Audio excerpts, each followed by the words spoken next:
Alright, everybody, welcome. We're going to be casting round 2 of Battlegrounds Custom.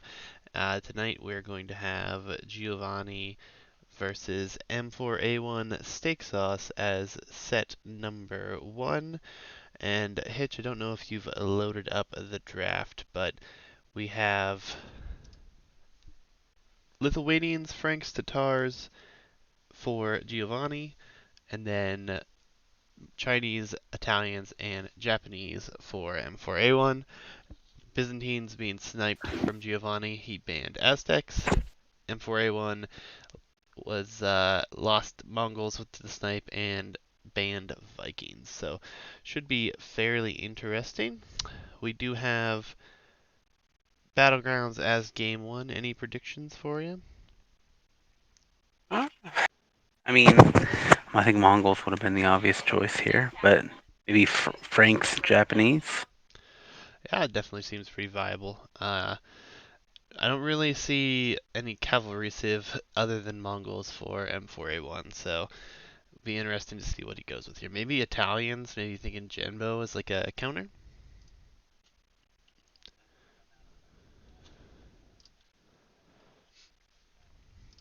Very true. Alright, well, I am going to jump into game 1 here. I'll pause it here in a second. I've got to load up a capture age then. Thank you. Capture age is a little bit finicky for me sometimes.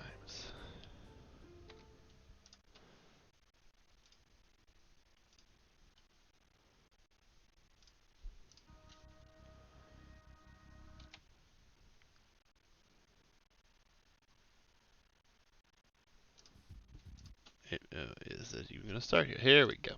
Alright. Alright, I'm at 1 second. Where are you at? 7. Alright, let me get going here and then I'll let you know when I'm there. Go. Alright, everybody, welcome to game number 1 here between M4a1steaksause and Giovanepgneto. Gonna have Chinese for M4a1, and his opponent Giovanni will be playing as the Tatars. Two civs I haven't seen much of on this map. I think we saw Tatars in a show match, but I haven't seen Chinese on this map at all yet. Should be fairly interesting to see how this works out. Lots Yeah, of trees in the middle, obviously, along with all the additional gold, stone, and hunt.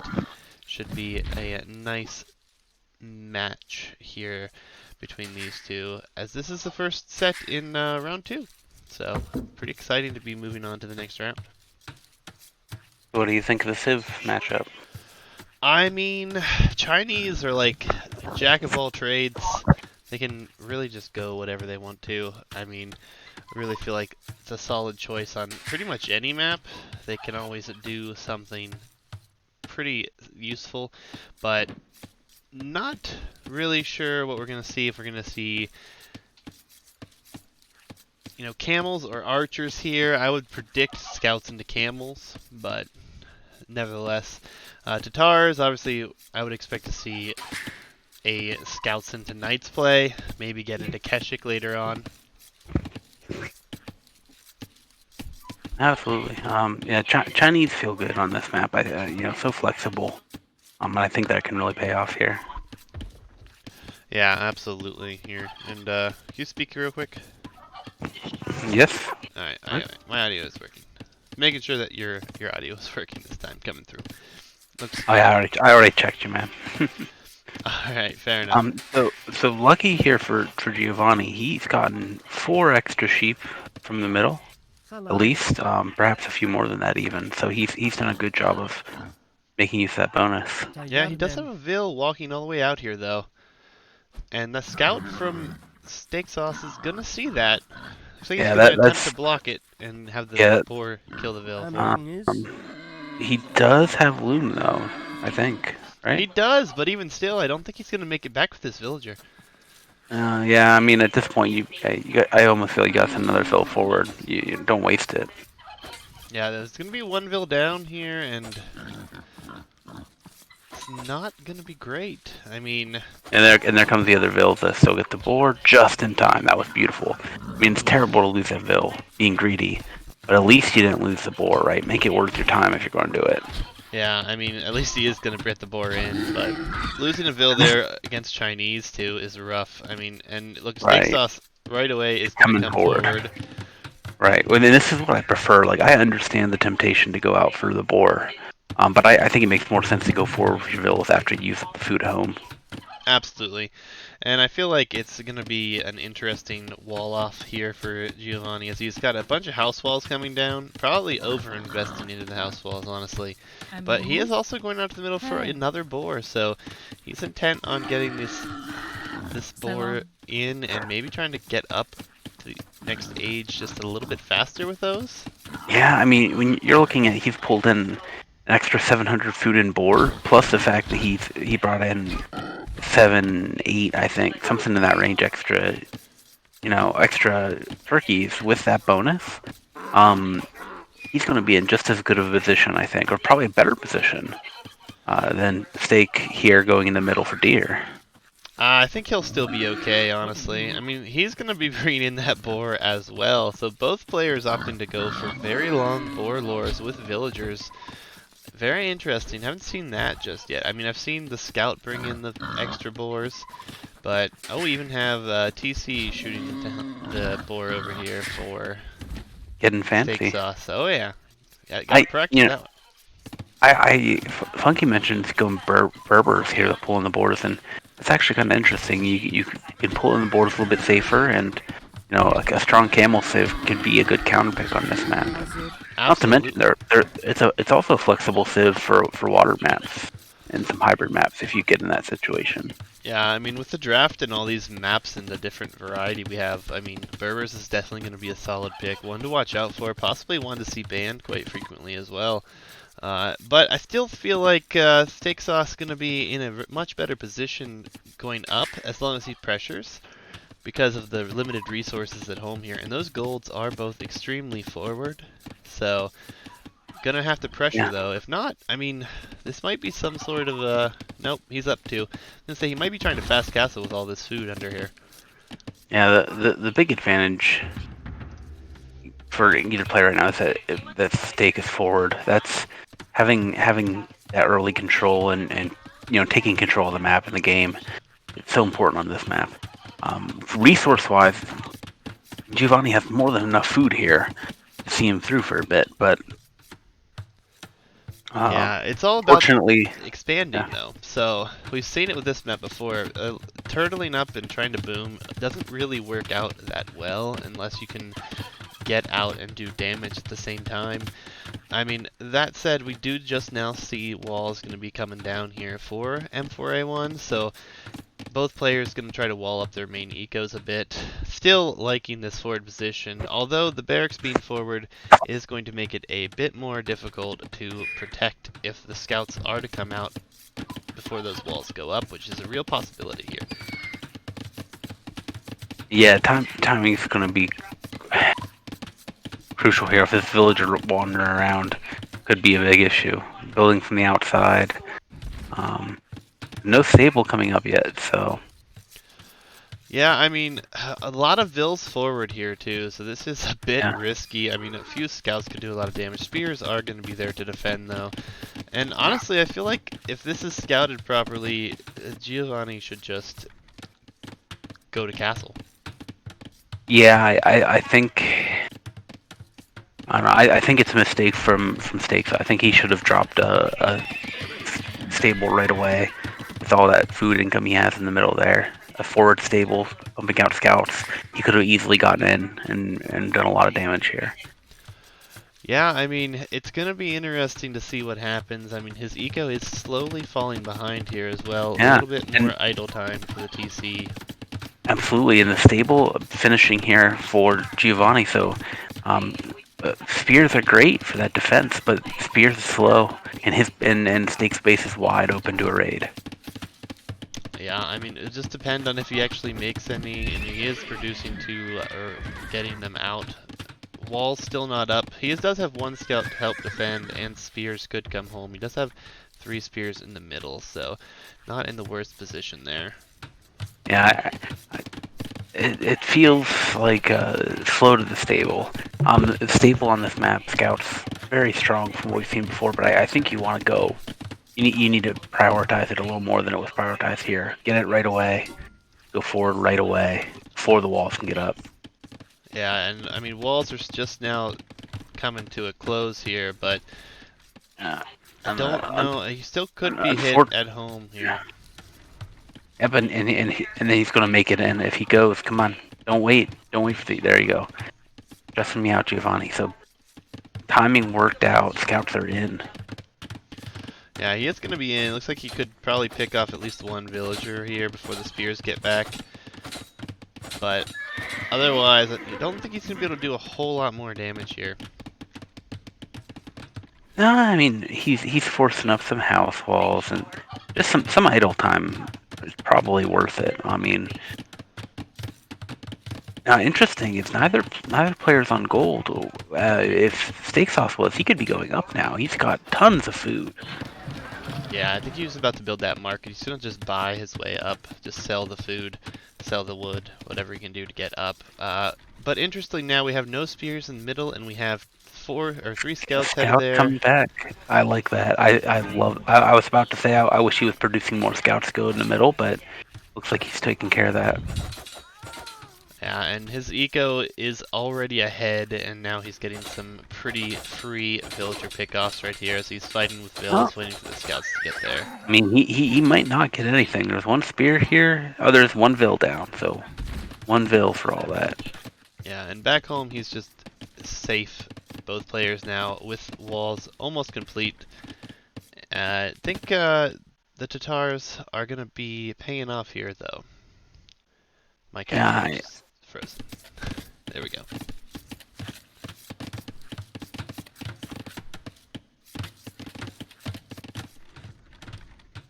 Yeah, wheelbarrow feels awkward. No farms even. So you're doing that for deer? I mean, it's not that it doesn't help, but yeah, I mean he is taking a lot of deer in the middle, and it has been contested, but he should be pretty safe for the time being. Yeah, and wheelbarrow also from Giovanni. I mean, he has, 11 farms, so it makes a little bit more sense. I still feel like I would want to be, after the engagements we've had here, I'd be wanting the prioritize getting up. Yeah, I feel like for Giovanni though, he's ahead, and he knows he's ahead with that, those vill kills. So I don't hate it. Figured it out. We're getting wheelbarrows so we can run away from faster with our vills. I mean, even so, vill just goes down on the front here. Castle Age now clicked first, M4a1steaksause, so he will be the first one up. Yeah, going up, less villagers, like 11 less vills as I see it. What do you do with early Castle Age to take the lead back? There's no villagers exposed from Giovanni. He's played it very safe at home. Yeah, and no farming eco. I mean, no archery range. I'm still not really sure what he's going to do at this point, honestly. And he's starting to drop a bunch of farms now, so at least he is realizing he's got to balance his eco out. But we have barracks and a stable up in the back of Giovanni's base too here, so that's a little bit awkward. Not really sure what the barracks is for. Yeah, what do you need a second barracks for? What are you expecting from the Chinese to make a second barracks? Yeah, well, unusual move. But I have to agree with Knight here, though. I mean, Cav Archer feels like it would be really strong against what Steaksause has going on. Yeah, it doesn't look like Giovanni's interested in that, though. Yeah, Steaksause going for infantry armor upgrade as well, so very awkward. Not really sure what he's planning to go for either. I mean, he does have the barracks. Maybe he's thinking pikemen. Oh yeah, I mean he's already got 7 spears. That's clearly what he's thinking. Maybe he's just assuming Tatars is going to go to knights, which seems quite possible at this point. But even then, yeah, the pikeman upgrade coming in. Pikeman is a pikeman is not a tech that wins games. You know, pikeman is a tech that buys time. So what is Stake doing to win the game right now? Yeah, I mean, we're gonna have a decent number of pikemen on the Pike opposite side as well. So, Pikeman from Giovanni. What are these two players doing? yeah, what time are you at? I think you're ahead of me by like 5 seconds. 22-17. Yeah, pause it for 10. Okay, resumed a little bit. Yep. I'm at yeah, probably when your stutters you fall behind a little bit, I think. Yeah. Okay, so look at this. We have 10 pikes coming forward from Giovanni against 7 pikes from. Why are we watching Chinese versus Tatar pike war? Well, Tatar pikemen make absolutely no sense. They're probably one of the worst infantry civs in the game. It it just I mean, feels they'll do the no job here good. of taking on the other pikes. I mean, maybe Giovanni's going it because he knows that Stake is heavy into pikes, so his own pikes will fight the pikes, and then he can use his knights to raid, I guess. But it just feels weird to me. Maybe I just don't understand. No, it definitely feels weird. Knights are coming out for Giovanni. I feel like Yeah. it's gonna be rough. Siege Workshop down for Steak Sauce though. He should be able to deny the Siege Workshop here, as long as the Mangonel hits the Vil. But gonna be Hey, Kate, focusing down some pikemen actually. yeah, Katos, I'll give you that. Yeah, pikemen do win the game with siege. It just feels weird on this map with these civs. I'm just thrown off. Absolutely, we're not guys. we're, we're not looking at Celts. Yeah, I'm gonna kill Capture Reach, guys. It's just too leggy. It is just terrible for me. All right, I'm at 24:45. Okay, I'm at 2507. Tell me when to go.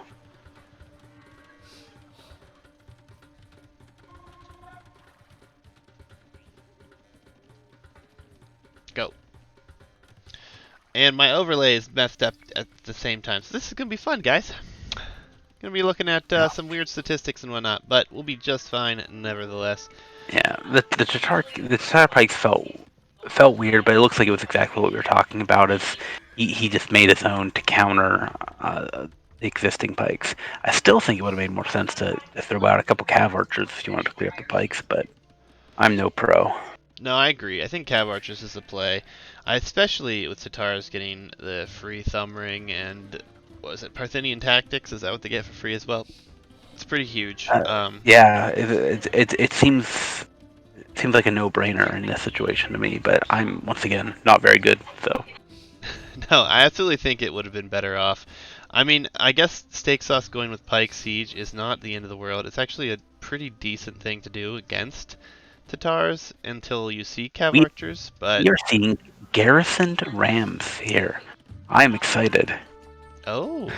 Yeah, we also see Knights headed into the eco though here. Yeah, I think I don't this is think going to be there's very any bad for defense Stake. for this. It's This is almost all is eco. like this is enough knights to end the game here, and the pikes are far too far away to make a difference.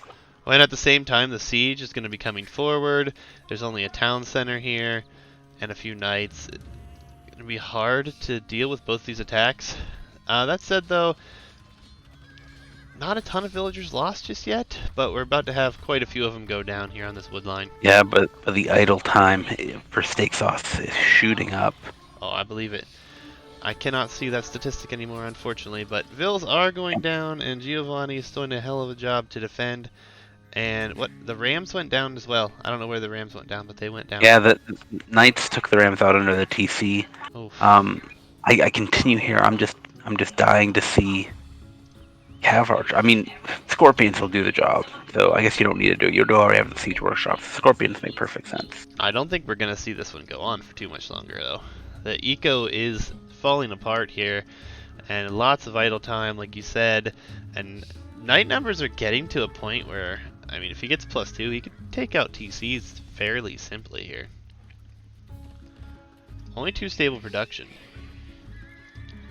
Not even queuing Okay. all regularly, but he's still running around this town center. He's still preventing the eco. It's 33 vills to 60 right now.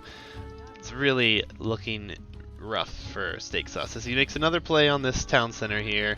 There are defensive scorpions. Town center will fire if he garrisons as well. I don't think this is a good That's not. position. Yeah, Giovanni. They're not.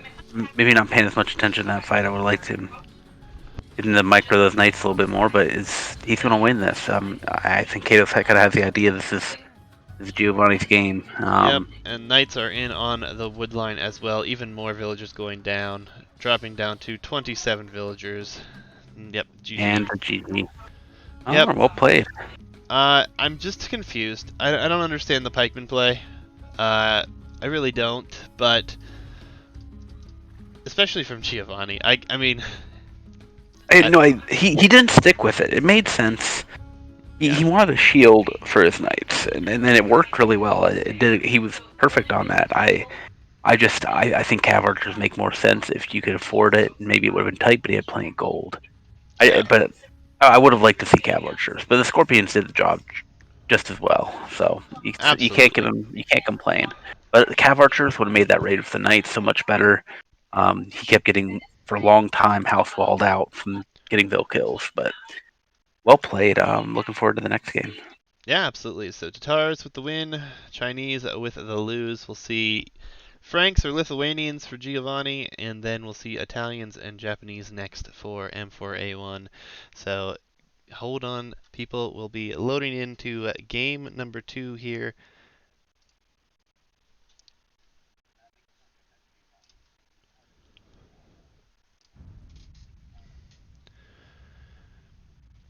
No, I agree. He won the game. It worked. It's such a costly upgrade. I just didn't see it working out well for long term, especially with Tatar infantry. But yes, it did do the job. Did win.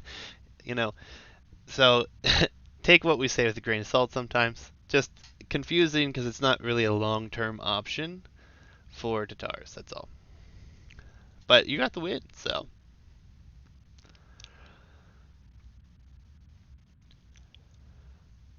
GG's, and now we're on to the next, which will be the home map selection for our steak sauce player. And for those who were wondering, that map is going to be Nomad Hubs.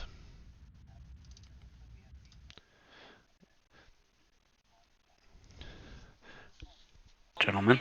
Yes, there was a restart, but nonetheless, we are ready to go. Hitch, I am in the game and I am paused at 24 seconds. Okay, me too. Ready and go. So, first time seeing this in the tournament. Why don't you give us a quick explanation of this Nomad map? Alright, Nomad Hubs here is the result of Juicy nagging me for Nomad's map for about 3 months. And this is what I came up with. We have 3 different hub types. You see the bog terrain has wood. So the trees here have extra wood compared to normal trees. You have the dirt terrain. It's the food hub. So you see extra food, more berries, more deer on those. And then finally you have the gravel terrain, which is the gold hub, which has extra gold and stone. And if you were to look at the gold, it actually has more gold, 50% more gold than a normal gold tile. Yeah, interesting position for Giovanni to pick here for this town center. I really dislike it. This being his home map, I would have expected him to find some more resources to put his town center next to. Not a whole lot here. Woodlines. Oh, actually, this is Steak Sauce's home map, so my apologies. But yeah, he is going to be going all the way out here to these berries. I would have rather seen the town center there, but we'll see how it works out for him, nevertheless. Then we have Steak Sauce here going Japanese. It's Japanese versus Franks, by the way, so Japanese could do a pretty good job against Franks here, I feel. Absolutely. I feel Japanese would be the civ I would favor in this one, but we'll see how it plays out. I can't. really questioning Giovanni's placement. We'll see if it works for him, but it feels like you're not taking advantage of any of the benefits here. But then again, you know, he's within range of a bunch of resources, just not on top of any. Villager goes down to the boar. That's Giovanni losing the terrible. Vill to the boar. Rough start for him. Not the greatest TC position, but losing the Vill also hurts a bit. But I think Steaksauce's position isn't all that much better. I mean, he is right on the berries. Does have some hunt and some boar to bring in right away.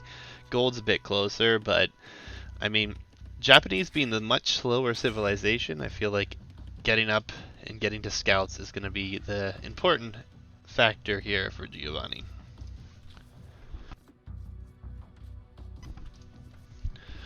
And Japanese bone is going to pay off being able to have cheaper lumber camps and mills. Is it mills? Yeah. Yeah. But second boar already in for Giovanni, so I would definitely say he's headed for a very quick up if he can get to it. Yeah, yeah, we've got a little bit of idle time here from Giovanni, plus Seville lost to the borer lair. I think all that, and then the fact that Steak is on a food hub is really giving him a little bit of a lead here Yeah, and in I mean, he's got a res, 3 Vill res and lead as Vills. well. So, Yeah, a little bit more idle time for Giovanni this game. But, I mean, again, with the Scout Civilization being so much more mobile, I feel like he's going to be in a much better position for this map. They're not all that far away from each other either, so it shouldn't be not at too all. difficult to get something going. And he is headed out to get another patch of berries on this food hub over here. I think that could be quite useful for him. Berry is going to be so much faster to bring in Yeah, for but Franks. absolutely. But that's the downside you have here with placing in the middle. Is just nothing but wood and a little bit of gold here. So his Vills are so exposed. If Steak was to go scouts himself. Yeah, absolutely. I think what the first mill would have been a perfect town center spot. Secures himself a nice bit of, food, gold and stones right there. Not as much as our wood lines, but just short walk over to the bog terrain, and I think he would have been in a very good position.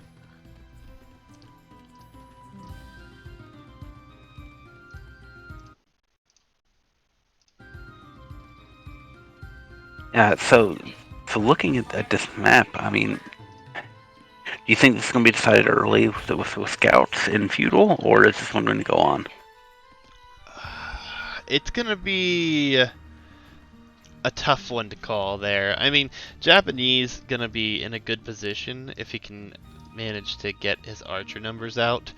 And interestingly enough, he already collected the 10 gold, so this could be a militia move, maybe militia man-at-arms, not really sure what we're going for with it, but he did collect that 10 gold already, so if he can come forward, and I mean, the mills on either side are very exposed for Giovanni, so it could be an issue. Also, he is actually taking boars before the berries, so his food income is still going to be solid more long term. It's just going to be a question of if he can actually get up and get into scout numbers before any man-at-arms do any damage. And some sheep scouting coming from Giovanni, so might get lucky here and find Steak shortly. Steak, awkward woodline to have his lumber camp on, also very exposed. Absolutely. Funky, what do you mean the video stopped? It's still moving for me. That's what I'm questioning. Everything looks fine Yeah, for me. I can see your stream, no issue. Okay. I mean, I stopped capture age. That's what you're referring to. And my overlay is gone, so we get this lovely empty screen here, but can still see statistics and res and stuff. Maybe just refresh. But yeah, I mean, as far as res right now, I feel like, well, we already have feudal age coming here, or he's already in feudal age.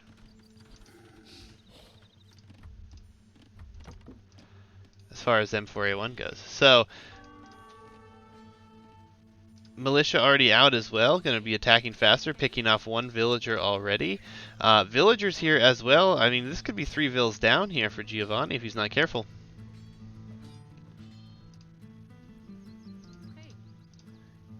It's all good now, very well. Hitch, you still with me? I am. Alright. Just making sure we weren't having any issues here. You had me a little worried there. But, My apologies. no worries. No, but I feel like this militia play here is actually done quite a bit of good, and Giovanni ahead in vills, so this needs to continue to do damage here. Yeah, absolutely. I'm very. I think that, how open this map is, something like a Drush or a Man-at-Arms can be very strong. So Vills run away faster with the wheelbarrow. Throwback to the last game. Yes, indeed. But unfortunately, he's not tracking these 3 vills. 2 of them extremely weak. Could have been a very, very nice move. But yeah, it does feel like a wasted opportunity there, but still, been a good attack. I did kill a vill with it. Unfortunately, he wasn't on gold until just a moment ago, so he did not have enough to get the Man-at-Arms upgrade. I feel like that would have been a really good move for him. Barracks is down here for Giovanni. No stable just yet. I don't believe he has the wood. Yeah, I don't love that these militia are running back. I mean, go forward, scout the base, try to find some more value.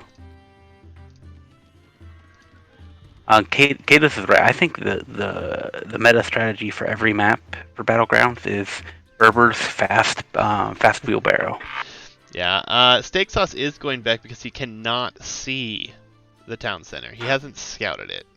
So I think that maybe that's just a little bit of a distraction then, because he should have seen where the vills were headed earlier. Well, he lost them. He didn't track them well enough. So I didn't track that well enough. I'm just as bad. Yeah, an interesting position though. We do have a tower coming down on these freshly walled in villagers over here in the bottom of the map. So it's going to be potentially another area they need to run, and the militia are headed in that direction now. Yeah, so he's busting out, but the militia will be too late. Yep. But still, this is exactly what I think you want to see is pressuring Rez, keeping Giovanni on his toes here. Oh, and the militia fall back. Oh no. Yeah, scouts are on their way out as well, so wide open eco for Steaksause, and as he comes even closer to his opponent, there's going to be 7 villagers on the adjacent wood line to the base here. This could be really a bad position, and vills that built the tower are getting attacked by the scouts, likely going to lose both of them. This one feels... I hurt for Steak because I feel like there were so many opportunities that just did not quite work out the way they should have for him. Yeah, and he's actually going to save one of them, but now we have all of the scouts headed towards this open eco. The food on the berries and the deer are going to have to be abandoned. That wood line forward, I feel like it's just waiting to be hit. It's not walled in. He should know that scouts are around. He did just fight them off. The militia are going to die to them now. Not looking to be a good position here for Steaksause. Yeah, we should see spears producing, but they're not. Scouts are on the field. You're open. You have the res. Make plenty of spears. We're not seeing it. Yeah. And Japanese spears, no joke. So. Yep, Farm Eco's getting up too for Giovanni, and he's going to be in a good position. Scouts headed right towards the town center, but if they find these vills on either side of the town center, either it be this wood line or the food over here, it's really going to hurt his eco production here. Blacksmith is up, and we do see a spearman in production now, so he is thinking about headed in that direction, but will this be too little too late? We see now why there's no spears from Steaksause. He's being a little greedy here. This is going for a Castle Age play here. Yeah, I mean, I don't blame him for trying this, but I feel like you have to be walled up. I agree, but I don't hate the idea, but I hate not even a spear or two. One spear on each side would be enough to scare off 3 scouts. Yeah, it's just I feel like he's not done enough damage here to like he had so many opportunities. Like he's been in Right. such a better position in so many places that he hasn't been able to capitalize on him, and I think that could really come back to hurt him on this one. Absolutely. Now the spear I was looking for came out, and scouts are running. So Yeah, and now they are yeah, actually sharing the same wood line. yeah. So far, oh, they are. And good to note here is because Steak already built that tower. He can't tower here, and he couldn't counter tower if Giovanni went for one. Yeah, and that tower would have been great if it would have actually denied something more than just moving 3 vills and wasting that, lumber camp. But otherwise, I just don't know. I mean, walls are starting to come up, so maybe there's hope if he does get to Castle Age, but he's not going to be there all that much faster. Right, and a strong Vil lead here. We're looking at 7 Vil lead for Giovanni. He showed last time that he can be real effective in early Castle Age. So, I want the Japanese to win here. That's what I want. But Yeah, he's going full pike. It's going to be full pike. So, I mean, he's going to have a decent chance. It's just, I feel like he's not going to have enough. This wood line, if it gets hit by a couple knights, and the spears are going to die here to villagers. Scouts are coming in on the back. Knights won't be too much farther behind. Fighting here with the vills is not going to do the job, and I think this is not looking good here for Steak Sauce again. Does have some walls up, not fully walled. He will be safe at home with his eco. Oh, actually, another tower. He must have bought stone. He's not mining stone, so bought stone to build that tower. So he and will I at and I least have something safe there. and well, this definitely won't completely deny any means Giovanni from wood. It does make it very awkward with his 2 best wood sources towered. Yeah, and the scouts do go down there to the spearmen, so pikemen going to be coming in with squires. I would like to see these walls finish up here to keep his eco at home safe. Or maybe, yep, a town center. That's a nice town center right there to protect some villagers as well. But night production, we're going to need to see something come out to help deal with the pikemen soon, though. So potentially skirmishers or scorpions, I suppose, would be a good position. Yeah, I mean, I like just like Hayes was saying, like this is a completely different situation from Chinese versus Tatars. I love full pike in Japanese versus Franks. Franks, the only thing they have to really counter that are spearmen, or sorry, throwing axemen, and that's not going to be practical anytime soon. So full pike, and I love it. You just need the eco to make the numbers you need to be everywhere. Yeah, the problem that I see for him right now is Giovanni is just still so far behind in villager count, and it just keeps dropping as vills are going to be dying on this wood line. Even with the pikes there, yes, they will take out the knights, but that eco is already, what, 11 vills, 12 vills, 13 vills behind? Still more dying? I don't see how he has the eco to continue for much more pike Yeah, production, really. I mean, pikes are yeah, cheap, but losing yeah. vill after vill on It's wood. really unfortunate the 15 Vil lead that he's let Giovanni get to. And he does have a few vills garrisoned, and those are his only wood vills right now. So he will run out Yeah, of wood very quickly and will be unable to produce pike. He's actually down to 4 wood already. no, if he can hold here though, I mean, uh, he's on 2 TC and Giovanni remains on 1. So if he can just maintain his current numbers and the Knights come in again and no reaction, I just feel like Stake's just responding far too slowly to these raids. Yep, and again, the knight numbers are getting up there. 12 knights on my screen right now. Just not a good position to be in. Stone walls even coming up in the back. He's going to try to be fully walled here. He needs to hit those 2 walls before the knights get in. Pikemen are there to help defend for now, so this eco is going to be somewhat safe for the time being, but being that far behind in Vills, when you're 2 TCs and your opponent's 1, he's going to Yeah, I have mean, to boom and protect his eco, and yeah, knights are on both sides. these right, these knights are coming in, and it just I don't know what it is, but Steak does not feel like he's playing as well as last game. Like his quick walls were a lot better last game. I felt like his micro was quite a bit better. It just feels like he's just getting outplayed on this one. Yep, knights are in on both sides now. Pikemen have to give chase. Idle eco everywhere. Yep, GG. And the GG's in. Well played. I enjoyed that. I enjoyed seeing Nomad hubs. It definitely made for the kind of very open, messy game that we want to see here. Yeah, and I mean, this is going to be a really interesting map to see develop. I really love this map. I know I gave you a lot of shit for for 3 months to make me a Nomad map, and but you definitely delivered with this one. This is an insane map. It's got a lot of variety to it. It's going to be a lot of fun to see many games played on this, I hope. Statistically, not a whole lot to see. Villager lead so far ahead for Giovanni, and he's got 21 to 9 KD. 47 Yeah, villager high to 31. Tells the yeah. story. It's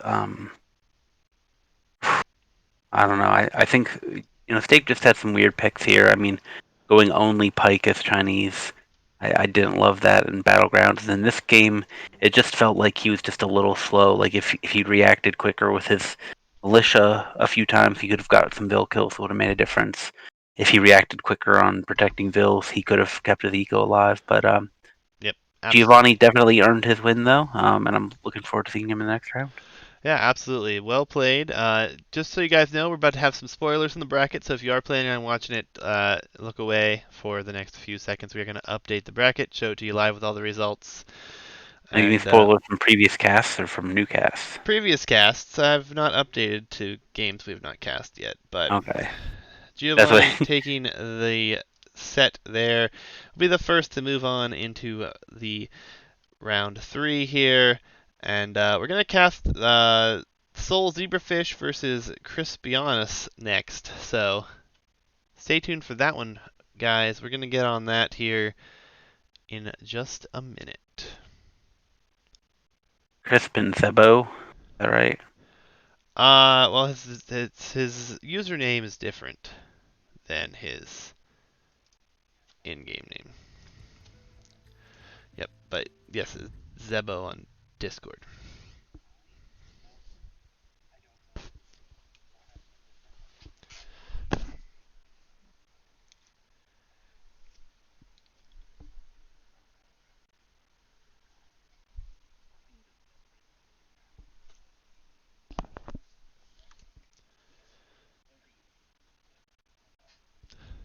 Oh, absolutely. 100%. And with that in mind, while you have brought that up, let me go ahead and pull up the draft for this one so we can show everybody that first draft for these two. You can see the civilizations here on the screens. Zebrafish has selected Mayan, Slavs, Ethiopians, and Berbers. Berbers being sniped, which I think is a great position. We have talked a lot about Berbers, especially because Kados is here and it's his favorite civ, but very good civ on many of these maps. And Spanish were his ban, an interesting ban there. Crisp got Mongols, Tatars, Khmer, and Koreans. Khmer were sniped, Franks were banned. So, gonna be very interested to see how this one progresses here.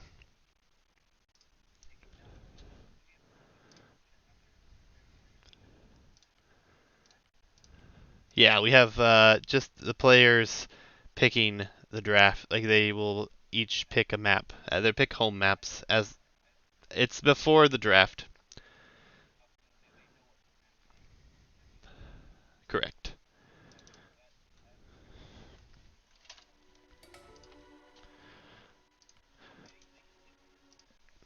Yep, they have an idea of how things are going. So, Mott and Bailey. Let me see. Let me pull up the information they sent me.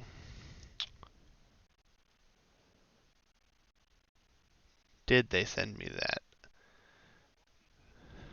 Yeah, they didn't actually send over what their draft was, but it's okay. Nonetheless, we're going to continue on here. So it was one of the potentials here. Very good. Hitch, I am paused at 2 seconds. I am too. Ready, go. All right. So, Ethiopians for zebrafish and Tatars for crisp. We saw Tatars last one. I think that is an excellent pick for this map. I really do. Ethiopians, though, interesting one. Not one that I would have thought. Yeah, I mean, now am I right that that was the player who had Berber sniped from him, right? Let me check. That's what I want to say happened. Is it? I would feel maybe Berbers were playing for this map. Correct. Berbers were sniped from zebrafish. So that's good to know. Is I'm assuming that Zebra was planning on Berbers here and is improvising with the Ethiopians. Kados, why do you keep adding to the fire of free pikemen? We've seen so many pikemen tonight. We will undoubtedly see it now. I'm sure we will. No, absolutely. Though, it's good to think about. Ethiopians not a civ we're expected to see on this map, so it's good to think about those bonuses. And free pikemen's going to matter when you're facing potentially Cav, some Tatar player. No, absolutely. I mean, it's definitely a viable point. It just, of all the nights that we've seen pikemen, I guess you said Berbers were probably the pick for this one. And them being banned, making him have to play another Civ. And honestly, I feel like that's like the main draw from the Civ draft. Is now, if that was a plan, he has to come up with something else and try to do something with a Civ he may not have prepared for in this map. So, could be very interesting. And, absolutely. I mean, I still feel like Ethiopians have a good shot against Tatars, though. No, absolutely. I feel good about Ethiopians in this matchup. Like the free pikemen for all the memes, it's help. Like you imagine Ethiopians, you're gonna want to go, archer crossbow, and pikemen could make all the difference if you're dealing with scouts or knights here. Absolutely, and gonna be really interesting to see who can come forward and claim some map control first. I think it's gonna be very important that we have some sort of middle control here for the Ethiopian player. Yeah. Now, Chris, going forward with, looks like is this building some houses out in the middle? Is this scouting? Is this going for deer? It's a mill. Oh, He's dropping a mill. You're right. There. So. Okay, so right on the deer. Yeah, I think that's a great position. I mean, Tatars also get the free sheep per town center, which on this map I feel like isn't much of a bonus considering there's so much available resources in the middle, but it still helps. It's still something that could end up being quite helpful. I mean, we'll see how this is defended. I mean, going out early like this, I definitely support this. I think this is a great position, especially he is actually bringing in that boar to the town center with a villager, so we have seen that a few times. I think that is a good play. Yeah, it's the thing that's gonna, I think, decide a lot of games at this level is who's taking advantage of the resources they're given. We've seen some of the games we've looked at so far, players just not using the advantages the map gives you, and taking these boar, going out for the deer, that shows that you know the map, and you've at least prepared enough to have a plan. Yeah, absolutely. I 100% agree. And the nice thing that we've had, for those of you who aren't in the Discord, if not, it's linked below, by the way, we have had a ton of these guys practicing, if not daily, at least weekly, and they're playing amongst each other, which makes it even more entertaining for me, because a lot of these guys are practicing with either the matchup that they're playing without knowing it before the bracket was released, or they're playing against potential future opponents. So it could be really interesting to see how this turns out for them. Zebrafish, unfortunately, slaughtering some sheep a little farther away from the TC than I think he planned. You can't help that sometimes. Now, he's stayed at home so far, and I don't think that's necessarily wrong. You have enough food just barely at home to eke out a fast castle if you want. But I still think you want to go forward after you exhaust it at home. If you just wall up and just stay at home, you make yourself so vulnerable to archers, cav archers, towers. You're really giving up so much map control. Oh, scout gonna go down. Nope, 1 HP. Oh, it's down. So the scout for Oh, Crisp goes down. Going to be a rough position for him to be in. With that, not knowing what's going on, he is going to be up to feudal though, so I guess it's not going to make much of a difference. He actually, with an 18 pop or 19 pop up, losing the scout. So. all right, and here we have Zebra also pulling in Boar with a scout. Now, the concern I have here is that Zebra did not find his opponent. So if he were to lose this scout, he's going to be in a little bit of a disadvantaged position there. Yeah, he also has 10 villagers just standing. That's rough. Yeah, 3 on the walls and the 7 there that are going to take down the boar. Not good for the eco. He's also not up yet, and stable is being rushed down with 2 vills. Going to be scouts coming forward here very quickly, and the eco for Crisp is going to be able to support that. Yeah, Katos, I think that's probably right. I like to think that's why he's staying home. Getting the waiting for Castle Age to go forward. My concern there is just he has to go forward. We see players lose on this map all the time because they just stay at home and they run out of gold, and it's GG. So yeah, you don't have to go out in feudal, but you need to have a plan to get out there. Yeah, and it's just rough because we don't know where the... Holy crap, Katos. Thank you for gifting a sub tonight. Appreciate it, man. You've been insane generous, though. Zebrafish sending Vills to the corner. What is that about?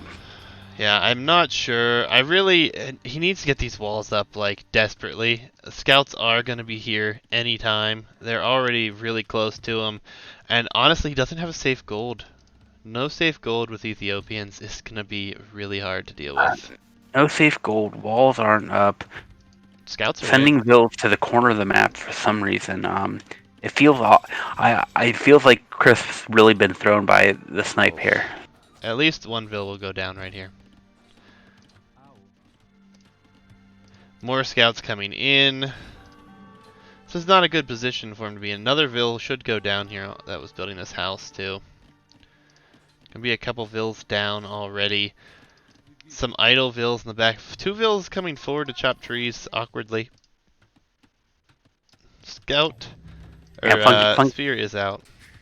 Funky mentions potentially confused, thinking it was on Dry Lake for a minute, because Dry Lake does have deer in the corner, and maybe that would make more sense. That's definitely a possibility. I feel like it's probably a combination of that being a possibility and Berbers being his civ of choice on this map, and those getting sniped. Absolutely, but the wall's up now, definitely behind by significantly behind in villagers here. But the walls are up, so at least there's a window to reclaim this for Zebra. Yeah, I definitely feel like he's so far behind at this point that he's gonna have to be very, very safe with his eco now. He's also going 2 archery range, and he has nothing to produce. He can maybe make 1 archer. Maybe 2 at most right now, so yeah, he's gonna have to sit behind these walls. 14 Vill deficit. It would be Herculean to come back from this. Yeah, but we have seen a lot of passive play lately. So first round of the tournament was extremely passive, lots of missed opportunities. So I wouldn't necessarily say we're gonna see a super aggressive play here, maybe, but being a 1200 max elo tournament, it's going to be interesting to see if this is actually going to be pushed or if it's going to be sit back and boom up. Absolutely. And seeing how Crisp handles this lead he has is going to be real illustrative if he goes forward in the tournament, because each round that we progress, the passive play and just waiting and seeing what happens is going to be punished more and more. Yeah, absolutely. And the scouts have been idle for a minute. They are going to come in. They're not going to really find any in, but they could harass attack walls, make him react at least, and keep him on his toes a bit, as he is instantly sending Vills in that direction. So he's definitely in a really rough spot. Mid control is 100% crisp. Yeah.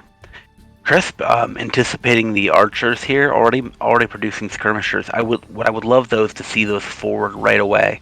A few skirmishers are enough to keep vills from house walling, and you might find more value with your villagers that way. Yeah, and I feel like Crisp sees everything in this base. A forward tower rush right now would be devastating. Absolutely, and that's something that we've noted in this tournament and others is kind of underused at this level. It's either adding towers to a scout play, or adding skirmishers or archers behind it to harass those walls a little better. Yep, absolutely. I mean, the skirmishers forward, like you suggested, counters everything that he has as far as an army. And if he were to get a tower up on this hill next to the only gold that Zebrafish is taking, it could be really good position for him. Gonna That have said, a bit of an engagement in the middle here. definitely outnumbered here. This fight will depend on micro. Yeah, and micro at this level isn't the greatest, but is gonna still be a bad fight for Zebrafish, I feel, as he's trading off against gold units. Yep, and here we come. The scouts attacking the archers is the ideal situation for Crisp. Yeah, and all those archers will go down. Absolutely. Lost some of the numbers here, but definitely a win for Crisp. I mean, the KD at this point is 12-4 for Crisp. Now Crisp here, he can click up, and there it comes in now. So when this turns into knights and skirms or cav archers, anything this turns into, there's nothing Castle Age Soul can handle right now, and he's nowhere near going up with 5 villagers on food. Yeah, it's not going to be a good situation. He's not going to have any control, and honestly, at this point, I think you just go Skirmishers and Mangonel.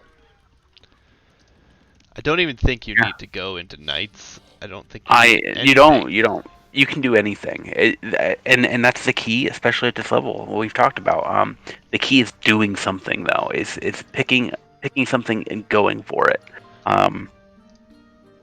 Yeah, I mean, I really love the scouting here from Crisp. He is scouting with those 2 scouts remaining. He already sees his opponent's entire map, which again makes me really want to see some forward towers, but forward skirms at this point would be miraculous. Well, we have bloodlines coming in, so we can anticipate some kind of cavalry. Fletching also is in for Crisp, so maybe nope, we get cav archers, so we are indeed going to get knights here. Cav armor. Yeah, I mean, and knights is a fine choice as well. It's not a bad choice by any means. The only thing that I'm saying go skirm sieges is it counters everything your opponent has, and he's nowhere near Castle Age. The score being up by almost 1,000 points already at only 22 minutes in the game is very evident that you've done a lot of damage. Yeah. And we've been talking about this through these early rounds, but I think a key thing that a lot of these players in the low elo bracket here want to work on and focus on going forward through the rounds is how to press that advantage, how to use that advantage to get results. I don't love that all these units from Crisp are just hanging out in Step Lancers. Look at Step Lancers. And Zebrafish is going for a Man-at-Arms upgrade. It's a very rough thing to go for at this point. It's a very ill-advised choice. Yeah, and I really love what Crisp has done. He's made houses all over this map, villas all over the map. He's really trying to take a map control. But yeah, I mean, Step Lancers at this point are not a bad choice by any means. And honestly, I don't know how good they are against Spearmen as compared to Knights, but I feel like it's not a bad position. So. Yeah, but I think aren't they weaker against archers though? Yeah, less HP and whatnot. But skirms forward on the stone. Finally seeing that happen. And does he see this over here? Maybe he just missed out on the 2 vills on wood over here. Nonetheless, skirms forward harassing. I mean, he saw it. He saw the houses at least. Yeah. He's in a great position. He's searching for any more eco right now. Oh yeah, he can range those gold miners with step lancers, so that would be a very interesting play to see. Oh yeah, because the +1 range. Absolutely. Yep, Step Lancer's very underutilized, I feel like, in some situations. Not my favorite unit by any means, but definitely a Uh, very unique one at that.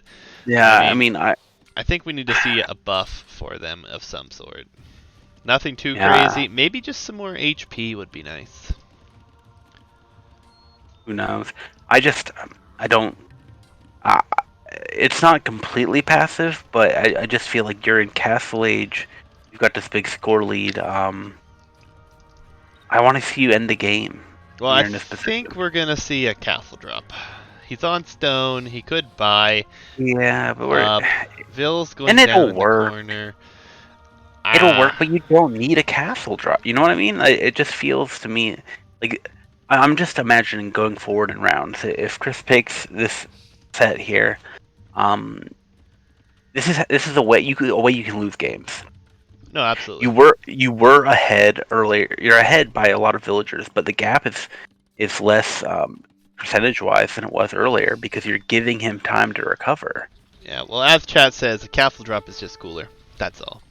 It Style, is, and style points, and this army is gonna kill everything here. yeah, and the skirm's wildly out of place. Doesn't even I don't matter. even know don't even know where they are. Yeah, but it would help. It's and that's why I'm not questioning that Crisp is going to win this game. He's got this game. Yeah. I'm just I'm looking at these efficiencies for going into the next round. Like he lost most. He's going to lose this fight and lose all those step lancers in what would have been a massive victory with the skirms involved. Oh yeah, Um, absolutely. No, it's definitely true. But I mean, at this level, I feel like him being like at least knowing what the map is, he's expanding his eco behind this. He's really coming out with more of an eco approach, which may not be the correct route in this position, but even if he is ahead in this position and he booms up, which he has done pretty good job of, and he's applied some pressure, it's still a fine way to pressure an opponent and try to win a game. But yes, I agree, it is not as we may predict. Forward Siege Workshop would have done wonders here. But he's just securing himself a little bit of a better eco approach. I think is not the worst situation for him. no, absolutely. It's not like I said. It's not that he's not going to lose with what he's doing. And as long as he maintains the eco lead, um, as long as he's booming like this, 3 TCs, like All Step it, Lancers it are into the eco. yeah, it'll be very difficult to lose this game from Chris's position. It just you know, Yep, Step Lancers go back to the wood line here. And I think Zebrafish is probably pretty frustrated with this game. As in chat, he's saying how bad this is right now. But yeah, I mean it's a little bit of a rough position for sure. But I mean, just have to learn from mistakes. A Man at Arms upgrade here was definitely a mistake. Can't do anything against anything that's being created right now for that. But I mean, props for staying in it and giving it your all here.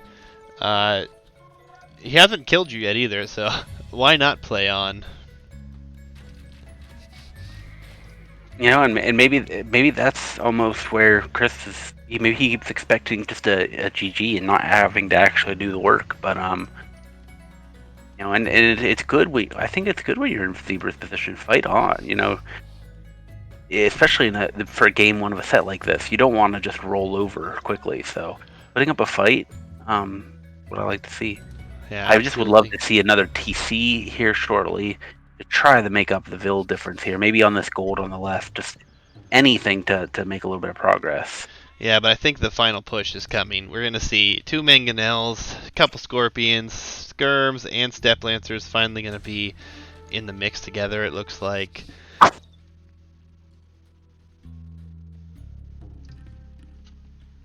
Vils are moving out. Don't know what they're doing. I think he maybe just grabbed them with his army there, so it's not ideal.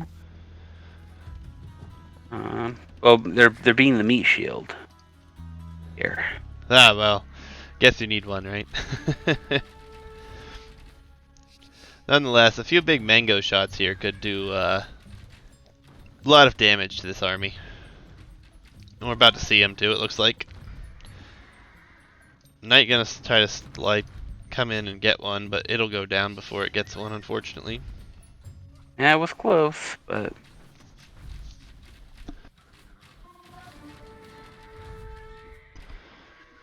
yeah, Zebra. Yeah, these will. Maybe it is accidental because it looks like his entire food eco idol here. Um, it's just a lot of pressure when you have like 10 square Oh, tiles big of shots. space. Big shots coming in. Yeah, I mean, again, I respect him continuing to play on here. I mean, his opponent has not killed him. I mean, you have to play on. You have to wait until you're dead for sure. I mean, and if you were a bit more experienced, then you might have thought this was over before being killed off. But a good indication if you were to look at your score compared to his. If you're like 1,000 to 1,500, maybe even to 2,000 points behind in early castle, it's likely the end of the road for that match. But Yeah, again, well, not being killed ultimately, off, I absolutely. respect the try. I think the thing here is that there was a window for Zebra to come back. I think potentially because Crisp didn't kill him as early as he could have. You know. Absolutely. And it didn't matter here. Crisp had a big enough lead, but against a opponent playing a little bit better, can be punished for waiting too long. Oh, 100%. And will be something to watch coming into game two. I mean, could be a bad situation on the other side. We've seen sets now where games that we wouldn't have thought became competitive because someone was too passive becomes competitive because someone is too passive. Yeah, and I think we saw a good deal of that in the various uh, show matches that we did. Is you had players just not using the lead. Yep, absolutely. But we're going to jump right into game number 2 between these two, and we'll see if Zebrafish can bring in a W for himself. Crisp obviously looked good that match. I think he had the bonus because he sniped the Civ. I really think that was something that was planned there. Before I load up, though, we will go ahead and go to the Civ draft. Yeah, Ethiopians so with the loss, Tatars with the win, and then we'll all right. have either Mongols or Koreans for Crisp, or Slavs or Mayans here So for Zebrafish. so as we already knew, Zebra's home map here.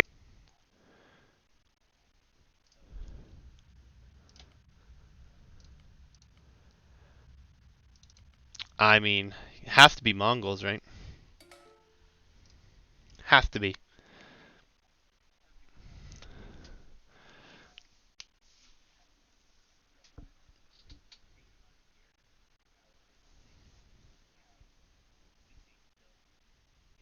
Up to defend your lower base there. And go Mangadai if you want. So many options.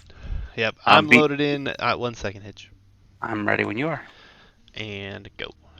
Alright, yeah, so we are going to have Mongols here against Slavs.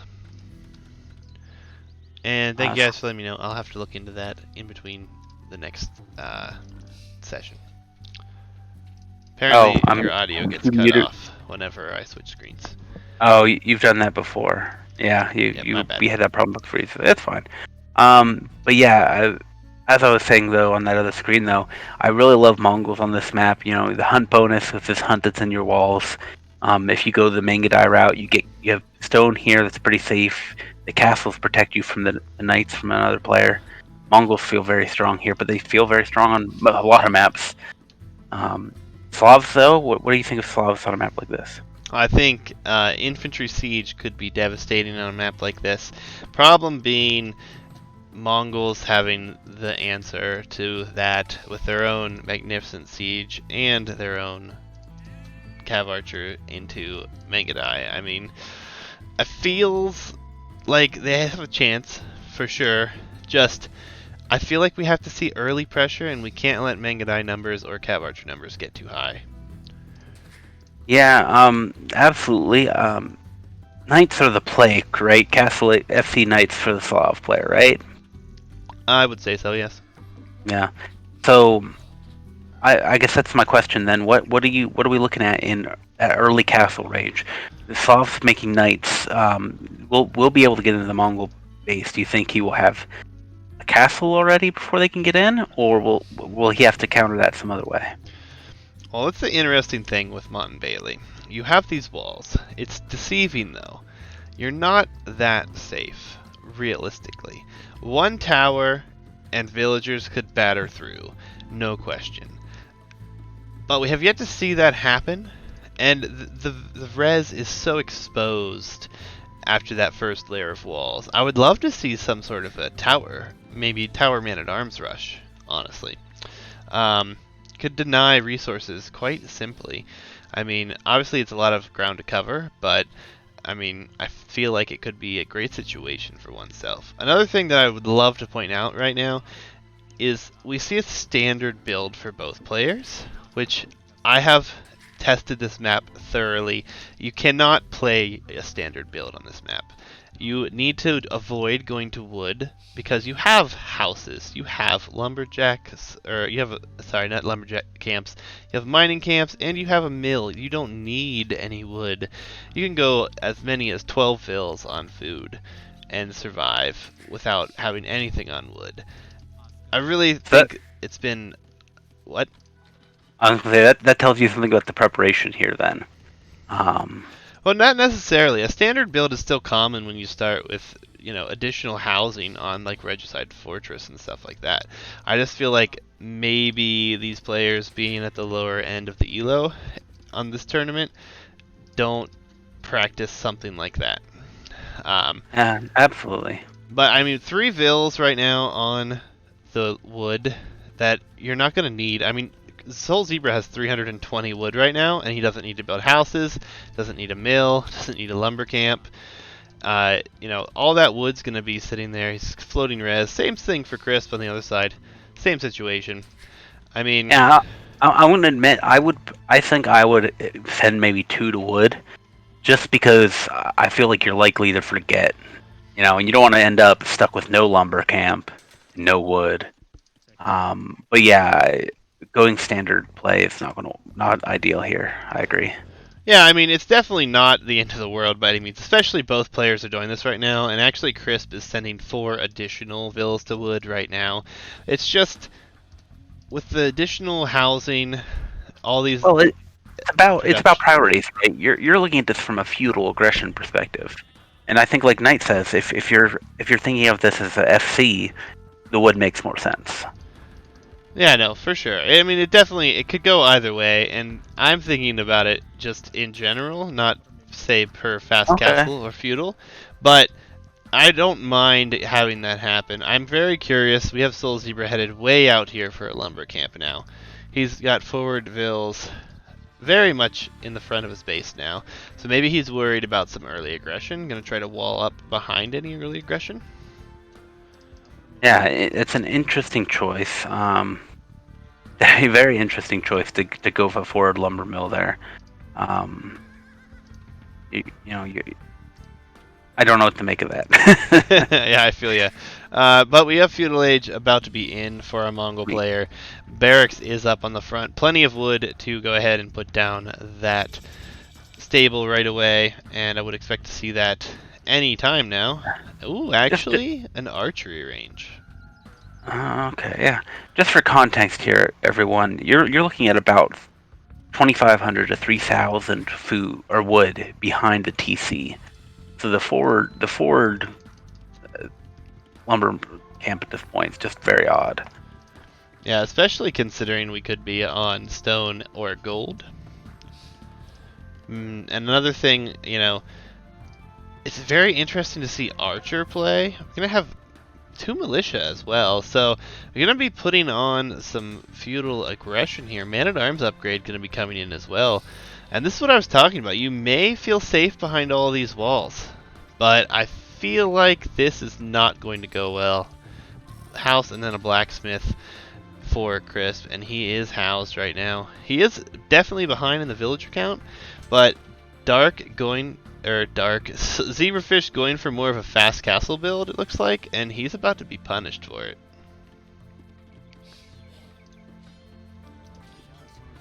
Man-at-Arms, Scout, Archer already forward, and we're going to be broken into here. This forward lumber camp's about to be in trouble. And Zebra here in chat saying like he did feel safe, and I think that's the big trick of this map, like you alluded to earlier, is you feel safe, but in reality, like I think in practice, you're so far from your TC to get to gold, to stone, to get to that food. You have to walk uphill to get to it, and it's just so far. Absolutely. You're not safe, and you feel safe, and I think that's worth. You're better off on an open map where you know you're in danger. Absolutely, and now, I mean, we're going to see it. All these vills are in danger out here for Zebrafish. Every vill that's outside of the walls is in extreme danger. There are 2 archers here with fletching, and then we have 2 man-at-arms and the scout still here, and we should see more coming forward potentially, but it looks like we may be seeing a transition into Castle Age because he knows he's going to do a ton of damage here. Yeah, I mean, it's not even a barracks up yet for Zebrafish. Yeah, absolutely. Panic barracks down here. No, it's a rough position for Zebra. This one's hard to come back from. You have access to gold, but you can get pulled off it so easy. This is ugly. Yeah, I feel like this is over. I don't think there's a way back here. You're down. You were ahead in vills a minute ago, and now you're going to be down by a significant number. The only thing you're going to have safe are your farms and your lumber camp in the back. And this is, I want Weasel to see this game, because this is what I imagine. This is exactly how I expected this map to play. So I'm really excited to see how Crispinus handled this. So I do of course feel bad for Zebra. This is some rough treatment, but yeah, absolutely. Chris doing all the right things here, though. Scouting the golds, the stones, finding where everything is there, coming in with a prepared strategy, it feels like. And this is something that I feel like we're not going to see all that frequently until we see it. And now after we have seen this, we have many sets for round 2 already turned in. So we could see this a few more times. Going into the next round, it might be less prevalent. But there are 5 archers here now, and still 2 man-at-arms. And Crisp's eco behind this, I mean, it's so much better.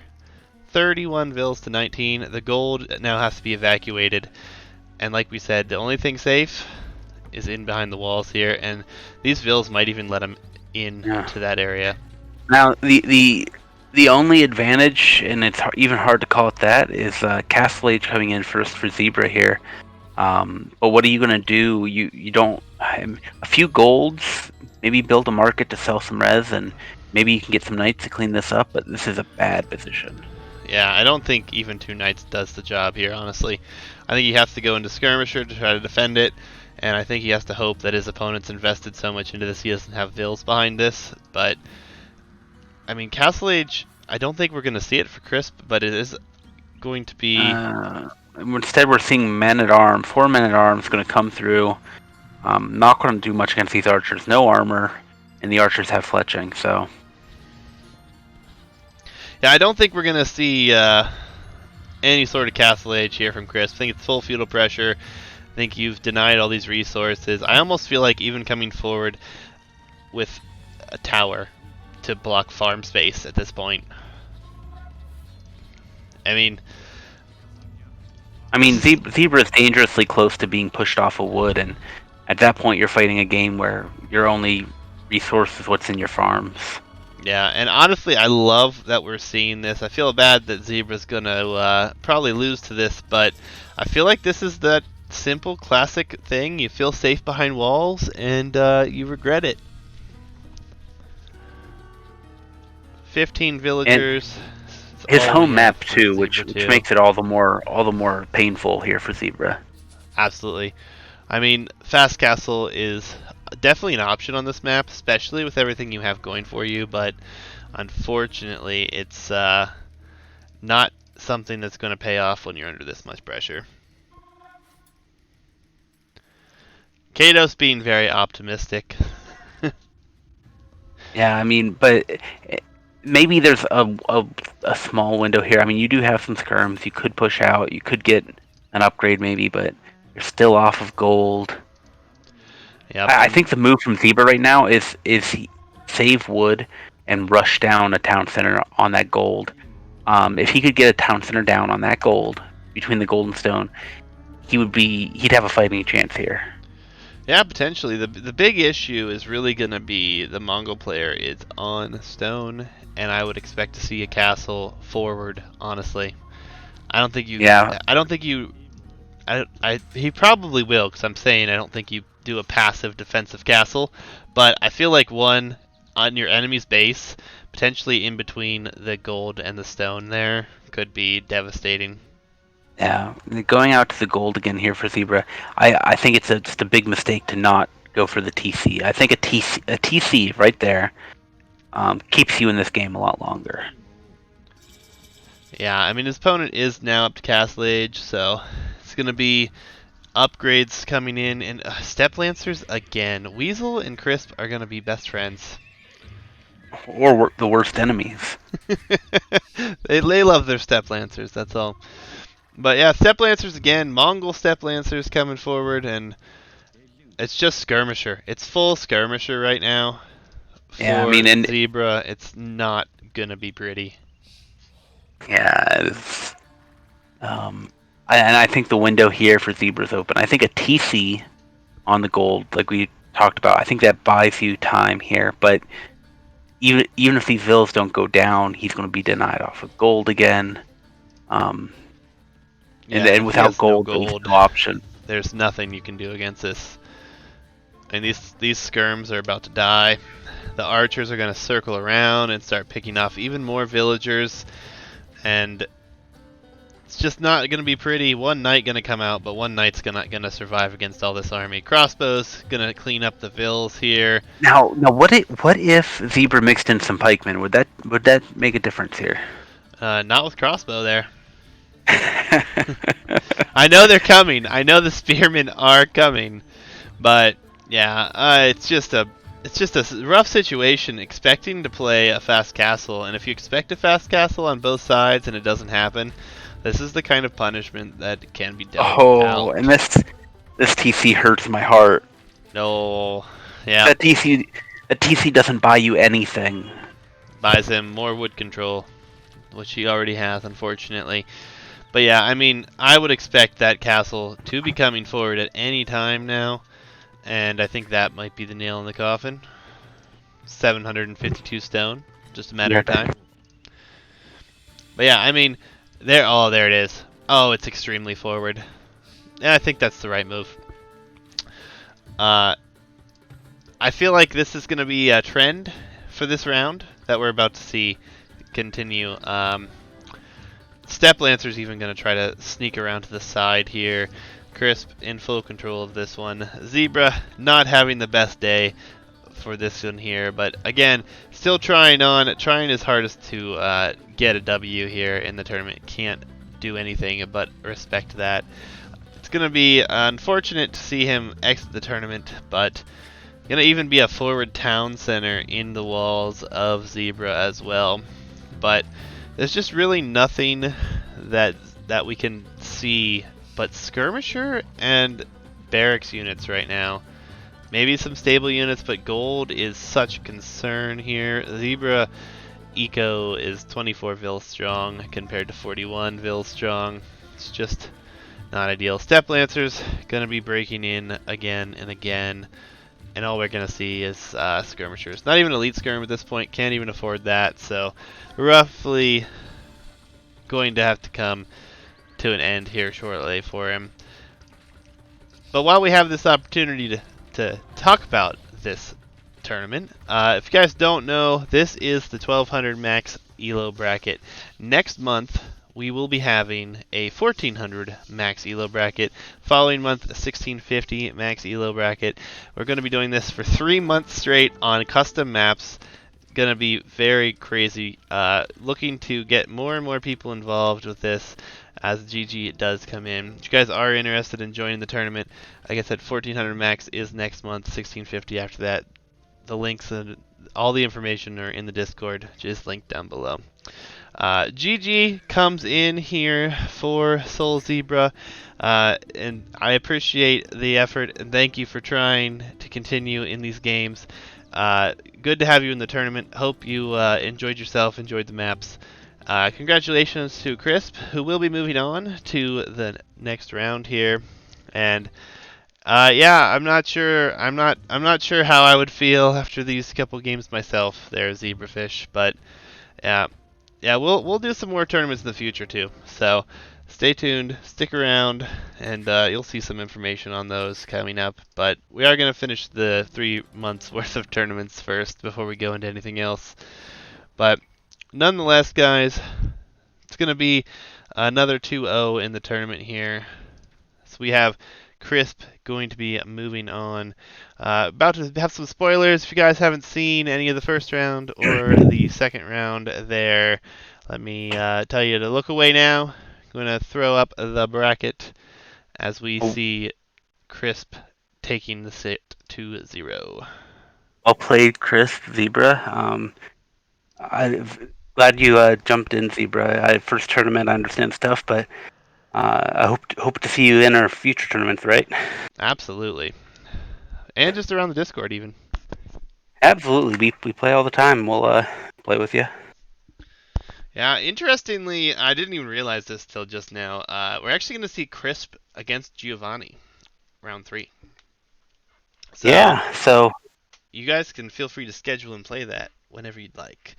That's it. It's going to so, do it. so hold up. We have one important thing to cover here, Go on. right? So we just saw Giovanni and we just saw Chris. So what do you think of how those two played it going into another round? Any thoughts after having them fresh in your mind? Oh, it's going to be an interesting draft. There's going to be some interesting things played out here. I feel like it's going to be fairly close. Both players, obviously, as we get further into this draft, we expect the higher elo players to move on in the first couple rounds here. So I'd expect it to be a pretty good set. We saw good aggression from both of those players. Good map control, I think, from both. So I'd love to see how that plays out against each other. Absolutely. And yeah, Solezebrafish, man, you did look great. Uh, Considering the unfortunate, I believe you picked Berbers, and you were not able to use Berbers there, and that hurts, especially if that was your plan. So, yep, that throws someone's draft out of whack right away, and I feel like the ban, knowing the map was Mott Bailey, should have been Mongols, honestly. But another thing, you did get beat in this last game here, and I feel like you expected a fast castle on both sides. Whenever that doesn't happen, it can hurt, and losses can be painful. I mean, this is something that I expect out of this map, though. This is one thing that I expect to see, at least for this round. Yeah, you're trying to play it like arena. Yep, no doubts there. I mean, I get why it happened. I get what happened, but again, it was fun to watch you play. I hope you enjoyed yourself, and I hope to have you along in future tournaments. But Hitch, back to your question. What do you think we're going to see out of the next matchup between what will be a Giovanni and Crisp? Well, I mean, we saw two zeros tonight, so um, I think it'll be fun because we saw these two players that are going forward both take control of their games early and confidently get wins in all their games.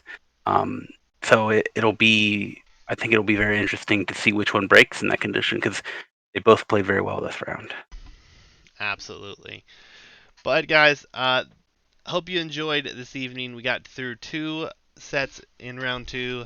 we will be having more to come over the next couple nights. I believe we have at least another 2 sets. Maybe it's just 1 set submitted, but we'll definitely be getting into those here before long and moving on to the next rounds of the tournament. Best of sevens. Did we make that semifinals and finals? I believe so. I believe it's semifinals. Yeah, 'cause we want to see a lot of games from these good players at the end. Yeah, so I think we're gonna have best of sevens, not the third round, but the fourth, which would be the semifinal. So should be really interesting to see how a longer set works out. And being as I've played in a few longer sets, it is it is a haul. It's a lot. It wears you down for sure. And drafts become even more important at that point. So very fun to see how that works out. Yeah. Yeah, So remaining, I think currently we have Savage and Frieger, and Oxen and BBB. Does that uh, sound right? yep. So we do have 2 sets submitted. So we'll be getting on those here probably tomorrow and into the middle of the week. So definitely a lot of fun. Hope you guys enjoyed. Hope to see you guys around for the coming rounds. But that's going to do us for us as far as casting goes. And if you guys are watching this video on YouTube, thank you. Be sure to like, follow, subscribe, and share. Otherwise, what do you want to do tonight, Hitch?